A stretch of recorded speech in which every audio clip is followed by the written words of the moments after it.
Amigos de Ori Estéreo 99.3, muchísimas gracias por estar con nosotros aquí en Magazine 99, tu revista de espectáculos y más, en esta maravillosa y riquísima noche. Un abrazo muy fuerte, pues ya estamos listos para presentar a nuestro queridísimo amigo Esael Garrido Melchor, este gran actor, estupendo actor por supuesto y gran amigo que ya nos acompaña con la sección de todo un poco. Mi querido Esael, ¿cómo estás? Muy buenas noches, bienvenido. Arturo, muy buenas noches a todo el público desconocedor. Ya estamos listos para arrancar esta maravillosa sección que se llama De Todo Un Poco aquí en Magazine 99. ¿Cómo te encuentras, Arturo? Muy buenas noches. Buenas noches, muy bien, excelente, pues aquí listos para escucharte el tema que nos vas a presentar el día de hoy, que como siempre, cada semana nos presentas algo especial, algo sorprendente. Esta noche nos vas a hablar sobre...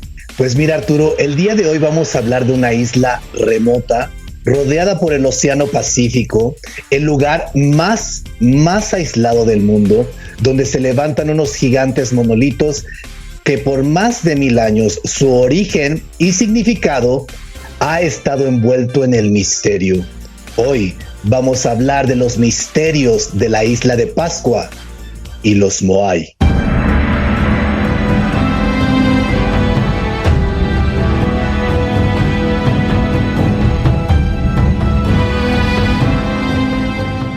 Los misterios de la isla de Pascua y los Moai. Hemos escuchado sobre eso y es bastante, pero bastante misterioso.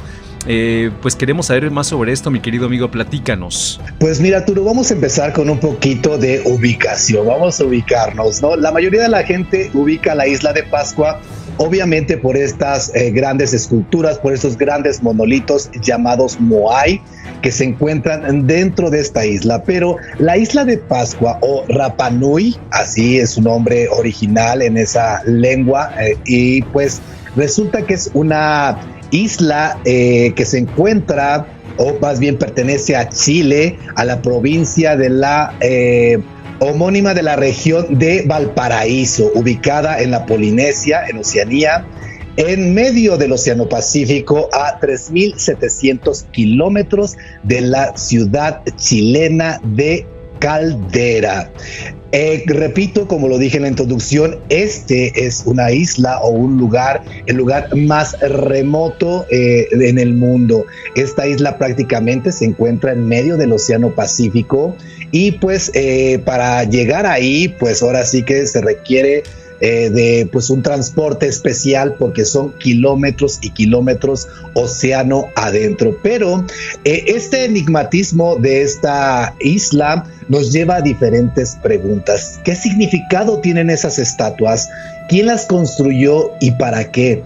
Y sobre todo, ¿qué ocurrió con su población para que sucumbiera en el caos y la extinción, Arturo? Sobre todo, ¿quién las construyó y para qué? ¿Cuál es el significado tan especial?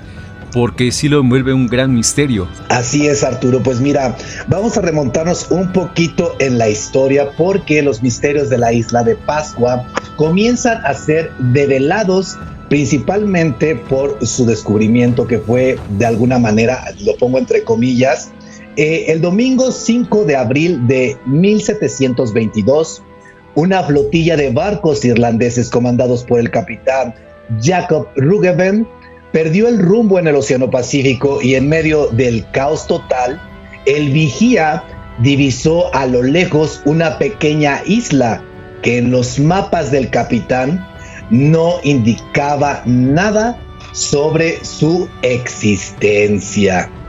Así que Roggeveen y su tripulación llegan a la isla y descubren un grupo de gigantescos monolitos junto a la orilla de la isla que los deja sin palabras. Y a su vez encontraron unos nativos ansiosos por recibirlos. Ellos llegan sin saber que se habían topado con un lugar que estaba envuelto en grandes misterios y cuya original cultura sorprendería al mundo entero. El capitán le dio el nombre de la isla de Pascua porque justo ese día se celebraba el día de la Pascua, era un dominguillo de Pascua. ¿Cómo ves? Claro, eso precisamente me imaginé, que lo pusieron por eso y la fecha. No conozco la historia, pero lo supuse. Sí, no, se quebraron la cabeza, Sí, se quebraron la cabeza. Sí. Ya sabes, así hay muchos lugares que también llevan un nombre porque simplemente se les ocurrió. Pero pues bueno, la verdad es que esta isla pues resalta, más bien otra pregunta que sale a la luz es quiénes eran estos isleños y cómo llegaron a vivir en un lugar tan remoto en medio del Océano Pacífico, Arturo. La verdad es que su patria como tal se desconoce. Las primeras teorías o la primera teoría es que puede ser que vinieran del este arrastrados por las corrientes marinas de Sudamérica. Esto ya se ha experimentado, ya se intentó porque una persona lo hizo, agarró, ahora sí que se trasladó gracias a las corrientes marinas que venían de esta parte, pero la ciencia ha desmentido y llega también a otra teoría. Las pruebas dicen que se fundó desde el oeste, desde el corazón de lo que llamamos la Polinesia, probablemente alrededor de el 800 o 900 después de Cristo. Arturo, ¿cómo ves esto? Increíble, la verdad es fantástico esto. 800 después de Cristo, entonces llegaron. ¿Quiénes llegaron?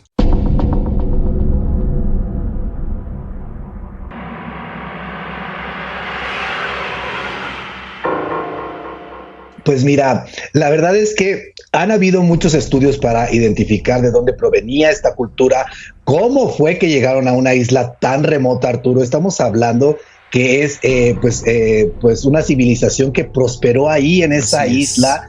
Y pues la verdad es que mucha gente sigue como, más bien los arqueólogos siguen analizando, y los análisis de ADN a unos restos óseos encontrados en la isla demuestran que eran de linaje polinesio, que sí, no estaban equivocados, y que hablaban también un idioma polinesio. Lo más increíble es la historia de su migración, ya que de ser así, navegaron distancias increíbles para conquistar esa isla, Arturo.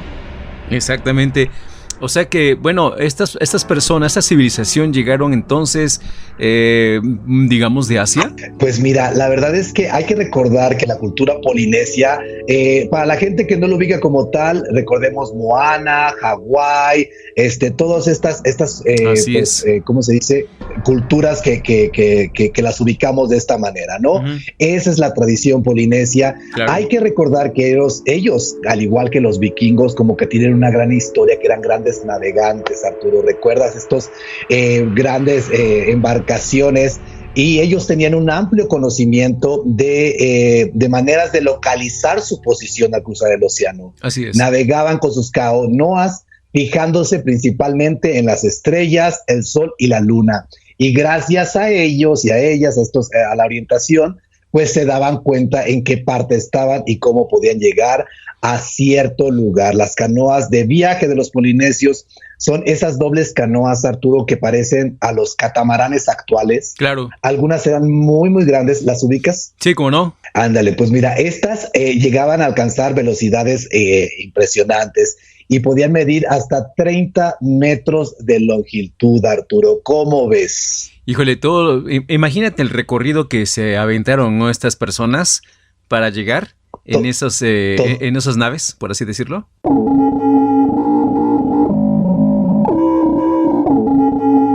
Sí, Arturo, ¿y sabes qué fue lo más sorprendente?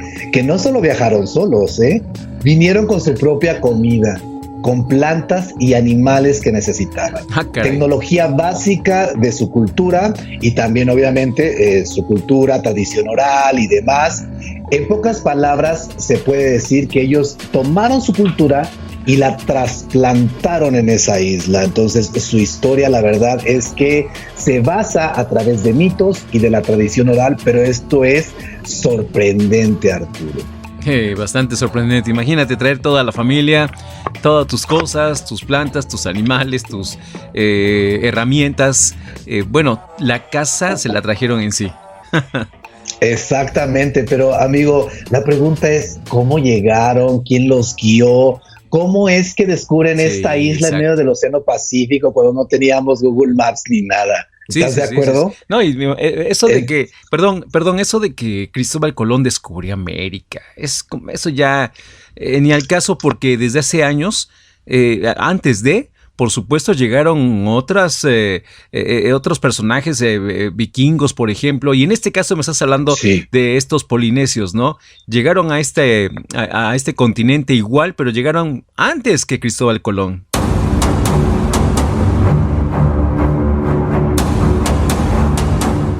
Exactamente, mucho antes, porque ya llevaban, fue una cultura que prosperó más de 1000 años, llamémoslo así, y resulta que en la tradición oral llegamos a esta maravillosa historia de cómo es que esta cultura llega a la isla, Arturo, y ahora sí que suene la música de Teponaztle, porque esto, querido público desconocedor, es una maravilla, Arturo, y dice así: se habla de que un sacerdote tuvo un sueño y su espíritu comenzó a buscar la nueva tierra que necesitaba su pueblo. Y es así como llega a Rapa Nui, y al darse cuenta de esta isla, su espíritu comienza a dar ahora sí que una vuelta por toda la isla y se da cuenta que era justamente lo que su pueblo y el rey necesitaban. Entonces, gracias a este sueño, a esta visión, llamémoslo así, porque hay que recordar que los sacerdotes en ese tiempo, al igual que aquí en las culturas prehispánicas y en otras culturas de Oriente y demás, pues eran como estas personas, los sabios eran una especie de magos, de brujos, y pues ve tú a saber qué tipo de técnicas utilizaban para poder ¿cómo se dice? Tener este tipo de visiones, Arturo. ¿Cómo ves? Sí, imagínate. Realmente había gente muy especial como para descubrir, ¿no? Lo que te ibas a encontrar, dónde te ibas a ir y quién los dirigía realmente, como dices, quién los dirigía, quién los orientó a ir hacia esta parte del continente de América. Exactamente, pues mira, gracias a este sueño que tuvo este sacerdote, pues es como llegan a la isla. La tradición oral menciona al rey Hotumatua como primer monarca de Rapa Nui y padre fundador de esta única cultura que es inigualable. La leyenda dice que al tener problemas Hotumatui en su propia tierra, huyó con su gente y en 29 días descubrieron y colonizaron la isla de Pascua, que pues ahora sí que disponía de todos los recursos, Arturo. O sea, casi describen esta isla, ¿perdón? O sea, casi un mes. O sea, esto significa que estaban, sí, pues no estaban muy lejos de ahí, ahora sí que dice de Pascua, ¿no? Navegando. Sí, navegando un mes. Estaban muy retirados. O sea, lo sorprendente es cómo con esas embarcaciones pudieron prácticamente cruzar el Océano Pacífico. A eso me refiero, que la velocidad con que llegaron, ¿no?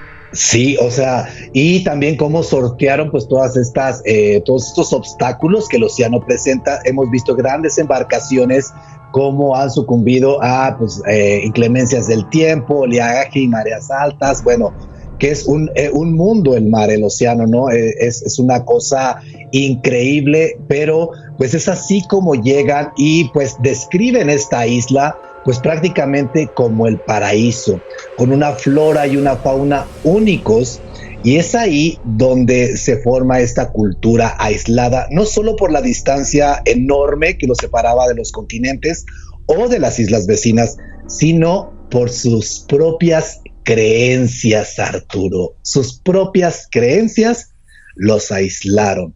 ¿Quieres saber por qué?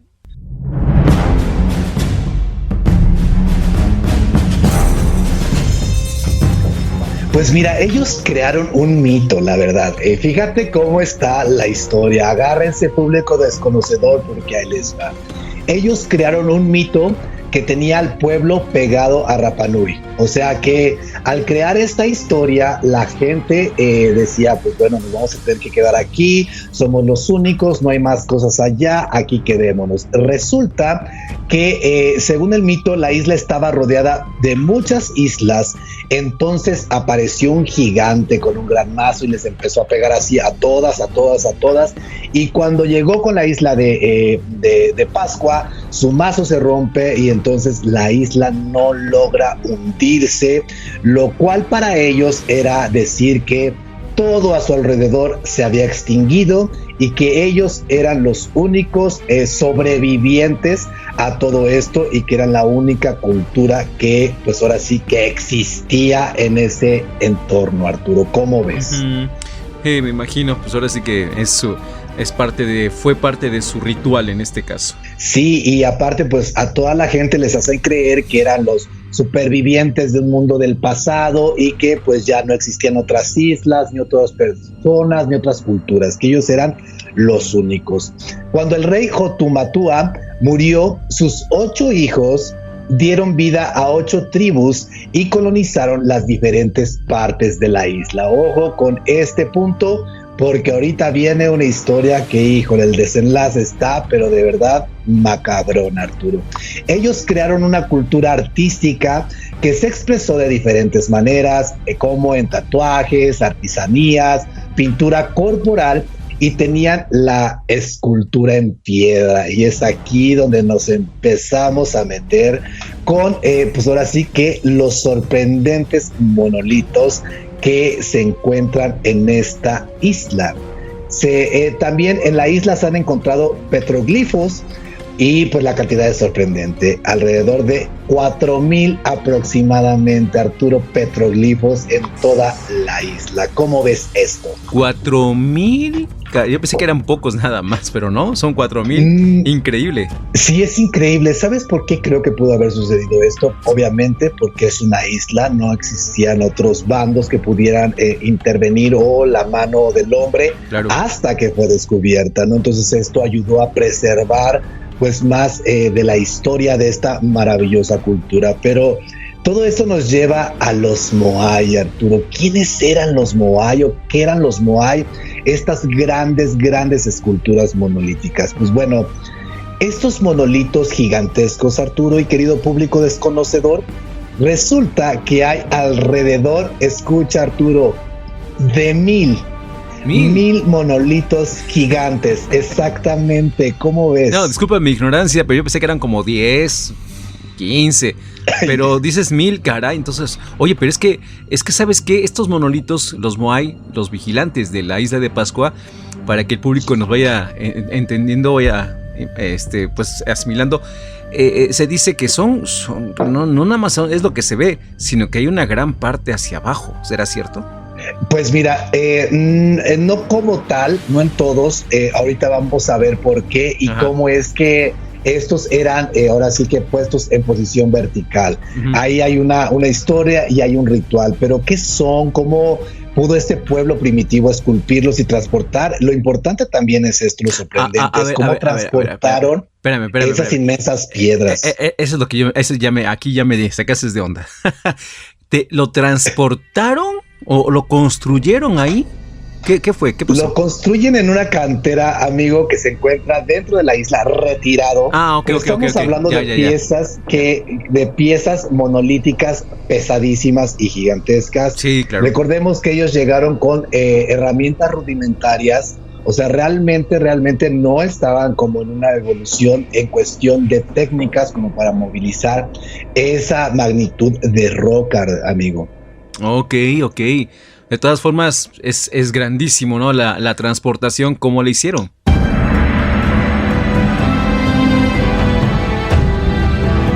Sí, y ahorita vamos para allá, querido público desconocedor y Arturo, amigo mío, sí, porque la historia se empieza a tornar macabrona. Pero para empezar a entender a los Moai, estas grandes esculturas que se encuentran aquí en la isla de Pascua, necesitamos comprender un concepto polinesio, Arturo, querido público desconocedor, que se llama mana. ¿Qué es el mana, Arturo? ¿Tú habías escuchado esta palabra? Bueno, con el acento diferente, llano, por supuesto, el maná, ¿no? Sí, digo, el maná, quiero decir, el maná, el pan que Dios les dio a los hebreos, sí. ¿No? Pero aquí dices que se llama mana. Mana, exacto. Mana es un poder espiritual que puedes heredar de tu familia y puedes adquirirlo por tu propia capacidad. Lo describen como una electricidad que te nutre, que nutre el cuerpo, cuando te conectas al otro mundo. El poder definitivo y definidor de la isla de Pascua es el mana. El mana estaba rodeado de todos estos ancestros. ¿Pero qué tienen que ver con el Moai? Pues mira, aquí viene y tú me vas a decir, Arturo, a qué te recuerda este tipo de ritual. Mira, ya que tenemos entendido el concepto de mana, que era pues prácticamente como pues la esencia del alma del ancestro, donde se quedaban guardados todos sus dones, talentos, información y demás que tú podías guardar aquí en la tierra, y que eso pues de alguna manera recibías toda esa información. Digámoslo así, yo hago una gran escultura y en esta escultura deposito todo el poder del maná que estaba dentro de mi ancestro. No sé si me estoy explicando. Sí. ¿Cómo a qué te refiere esto, amigo? ¿Algunos muñequillos por ahí que les ponen alfileres? ¿Como el vudú? Pues mira, prácticamente yo lo veo así, amigo, porque lo que hacían era capturar esta esencia de sus ancestros y depositarlos dentro de estas grandes esculturas llamadas Moai. Muchos creen que las estatuas miraban al océano, ese es otro punto, ¿eh? La gente creía, incluso yo, yo creía también. que las grandes esculturas, ¿cómo? Yo también lo pensaba así, igual. ¿Verdad que sí, amigo? Pues mira, la verdad es que muchos creíamos que las esculturas y estos grandes monolitos miraban hacia el océano, hacia el horizonte, como grandes vigilantes y que resguardaban la isla. Pero resulta que no es así.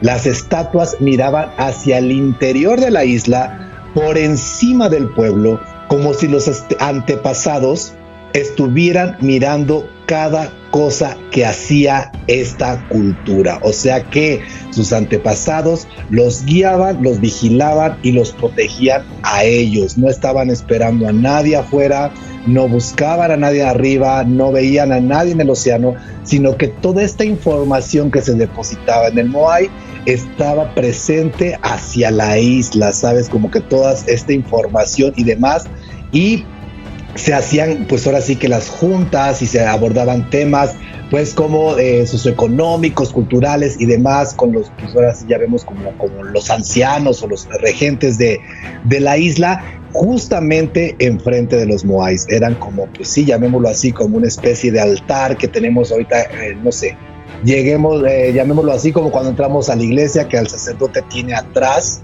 a todo pues santos y demás. Pues estos eran como sus santos, y el líder hablaba al pueblo o a la comunidad o a la tribu de frente, ¿no? Entonces estos grandes Moais eran sus guías y vigilantes a la vez. ¿Cómo ves, Arturo? Sí, tenían vida, por así decirlo, porque como dices, estaban ahí dentro sus ancestros, ¿no? En espíritu, por así decirlo. Exactamente, Arturo, tú lo acabas de decir, en espíritu, y ese espíritu contenía todos esos dones y esos talentos que tú de alguna manera podías adquirir. Pero escucha esto, Arturo. Mira, las esculturas, valga la redundancia, se esculpieron en una sola cantera. O sea, el 99% de las 1000 estatuas se realizaron en una sola cantera llamada Ranu Raraku. En esta cantera, que es una cantera, hagan de cuenta que es una montañota de piedra volcánica, y la escultura se iba ahora sí que esculpiendo en la montaña, Arturo. Haz de cuenta que le iban picando, no extraían el bloque, sino que de la montaña extraían ya la pieza como tal entera. Y al último se le ponían o se le afinaban ciertos detalles. Esto, ahí existen, repito, más de 1000 estatuas, Arturo. ¿Cómo ves esto? O sea, ahí mismo en la cantera creaban estas esculturas de una sola pieza, en este caso. Exactamente. ¿Y sabes qué es lo sorprendente, amigo? Que en esa cantera se encuentran, además de las 1300 estatuas sin terminar. Muchas siguen pegadas a la montaña. Okay. ¿Cómo? O sea, que quedaron como que pendientes, ¿no?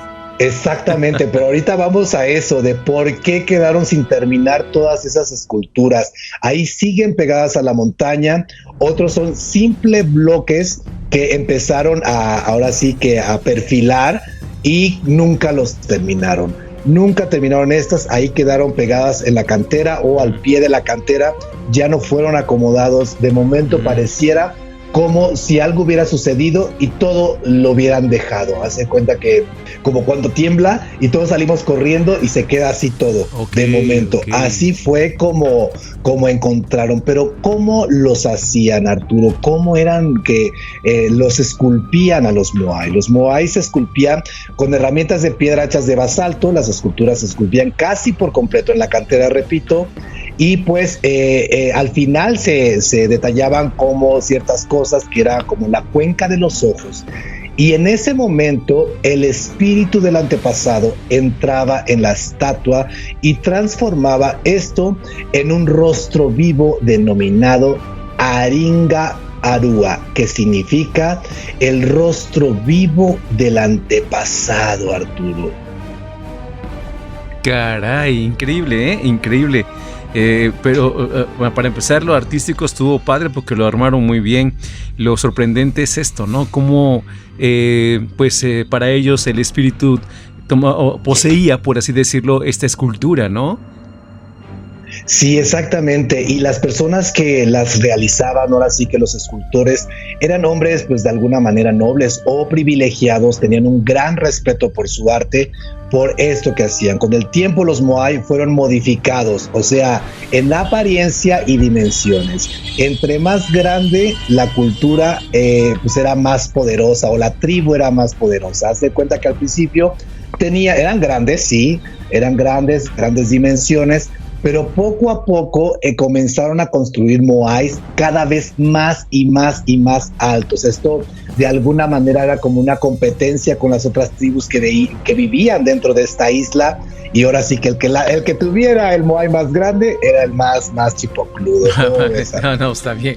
Grandes artistas en este caso, y que la verdad increíble armar, entiendo yo entonces, en su isla, armar en este caso un gran templo, ¿no? Con sus divinidades, donde todos adoraban o veneraban, no sé, pero increíble su mentalidad de estos personajes, de esa civilización. Exactamente, Arturo, y aquí va un dato muy importante. El moai mayor, que se logró esculpir, pero nunca salió de la cantera, se encuentra ahí en la cantera, es llamado el gigante. Bien. ¿Sabes cuánto medía, Arturo? 25 metros de altura y probablemente pesaba de 165 toneladas, Arturo. ¿Cómo lo iban a transportar si hubiese salido de ese lugar? ¿Cómo lo transportarían? ¿Y cómo transportaron los anteriores, amigo? La verdad, 25 metros. Sí, Arturo, es una maravilla. Pues mira, se cree que fueron transportados en balsas. Haz de cuenta que fueron de la cantera rodados hacia la bahía, hacia la playa. Ajá. Pero pues como es una isla volcánica, creen que esto no pudo ser muy viable, y luego para sacarlo del agua y subirlo al altar y demás, como que representaba una cosa pues ahora sí que más complicada. Otra teoría es que usaron troncos como forma de rodillos, y así los iban trasladando como si fueran en patines, amigo. Así es, amigo, y hay que recordar que no disponían de animales de arrastre, por lo que fueron arrastrados por humanos. Sí. Otros creen que los hacían rodar sobre hojas, y estas hojas pues soltaban algún liquidito, y esto pues los ayudaba a lubricar y a facilitar su desplazamiento. También crearon carreteras para transportarlos con características especiales, obviamente en dimensiones y planitas. Y para elevarlos, se cree que para levantarlos en vertical, se cree que utilizaban palancas y piedras. Pero según la leyenda, aquí viene, Arturo, aquí viene música de Teponaztle. Según la leyenda fueron ahora sí que transportadas por el poder sobrenatural del mana que contenía el moai. Haz de cuenta que a la hora de ser construido, el mana entraba en este moai, y por las noches solitos ellos se desplazaban y se ponían en su lugar. ¿Cómo ves, Arturo?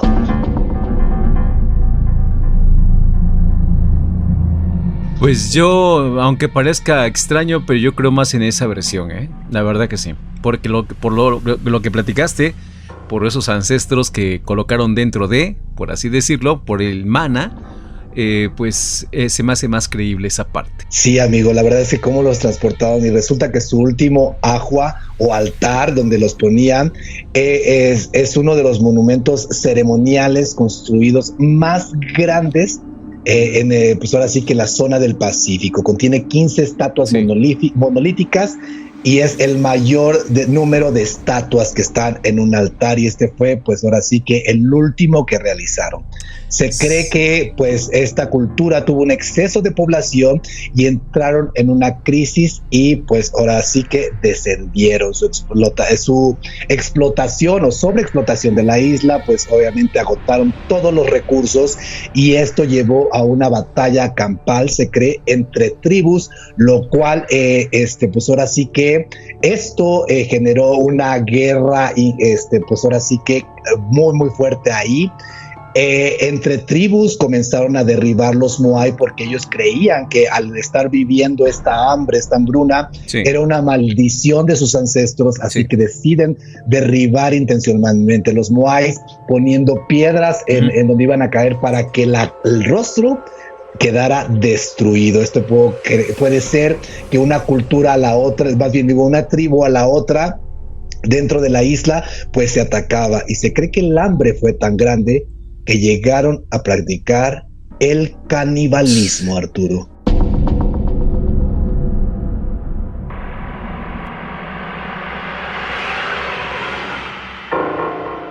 Oye, pues increíble la historia que nos estás platicando, nos estás compartiendo, y pues te digo, cada semana aprendemos algo nuevo contigo, mi queridísimo amigo Esael. Así es, amigo, y pues ya para cerrar, hay esculturas que se encontraron donde representan lo que estaban viviendo, ya que las figuras pues ahora sí que muestran rasgos de hambruna, con las costillas sumidas y los ojos saltones. Así se han encontrado, y ellos pues quisieron plasmar la situación que habían vivido. ¿Cómo ves, Arturo, la isla de Pascua? Rápidamente, ¿así fue como terminó esa civilización? Sí, de alguna manera sí. Cuando llegan estas embarcaciones y descubren la isla, ya la civilización prácticamente había acabado. Solo se encontraban una tribu de nativos ahí que ya había pasado todos estos estragos, y el esplendor de la isla ya no existía. Ya los Moais estaban destruidos, ya no se sabía, pues ya nada más lo que se tenía de información era de forma oral, y es lo que se recupera. Es por eso que está rodeada de mucho enigmatismo, Arturo. Fue su apocalipsis, en fin, así las cosas. Mi queridísimo Esael, pues el tiempo se nos fue como agua entre los dedos, y la verdad pues queremos agradecer de verdad esto que nos compartes con respecto al misterio de la isla de Pascua y los Moai. Muchas gracias, amigo mío, te mandamos un abrazo fuerte y enorme, y que tengas un estupenda noche. Igualmente para ti, Arturo, igualmente para todo el público desconocedor. Excelente noche, sigan escuchando Magazine 99 aquí por Ori Estéreo 99.3. Yo soy Esael Garrido, y wow, dijo el perro, yeah baby.